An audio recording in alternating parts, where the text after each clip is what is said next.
আমার জীবন তো এমনিই শেষ, আমার জীবন ধ্বংস, আমার জীবনের কোনো আলো নাই, সব অন্ধকার। একটা জিনিসের কারণে, একটা মানুষের কারণে।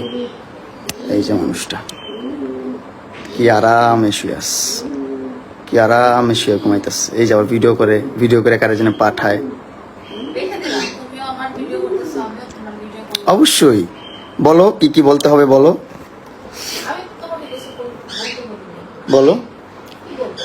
জীবনটা ধ্বংস করে দিচ্ছ আমার, তুমি আমার জীবনটা তেনা করে দিচ্ছ।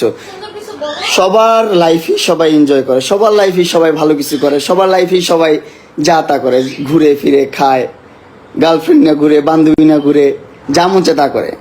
পারি না শুধু আমি পারবো না। কারণ কি, এই যে এই মানুষটা আছে, হ্যাঁ, ওর সাথে কোনো সম্পর্ক নাই, কিচ্ছু নাই, তারপরও কিছু করতে পারবো না, কোথাও যেতে পারবো না, কোনো কিছু করতে পারবো না। তোমার সে কেন? তাহলে আমি ঢুকার চেষ্টা পাইলাম কিভাবে বলো? তুমি ঢুকার সাথে কিন্তু পাইছি, তাই না? পাঁচটা মামলা করছে, 5টা মামলা করে আটকে রাখছে ভাই, 5টা মামলা, একটা দুইটা না ভাই, 5টা মামলা করছে ভাই। কতটা অসহায় আমি, কি করব আমি, আমার মাথায় কোনোভাবে ঢুকতেছে না। এক হচ্ছে মরে যেতে হবে, না হলে আরেক হচ্ছে বাংলাদেশ ছেড়ে চলে যেতে হবে। এই দুইটা উপায় ছাড়া আমার বাঁচার কোনো উপায় আমি দেখতেছি না।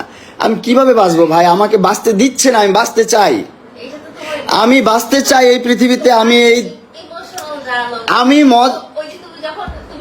শোনো, তোমার মতন মহিলা, তোমার মতো জঘন্য মহিলা আমি আমার লাইফে দেখি নাই। তোমার মতন জঘন্য মহিলা আমি আমার লাইফে দেখি নাই। বিশ্বাস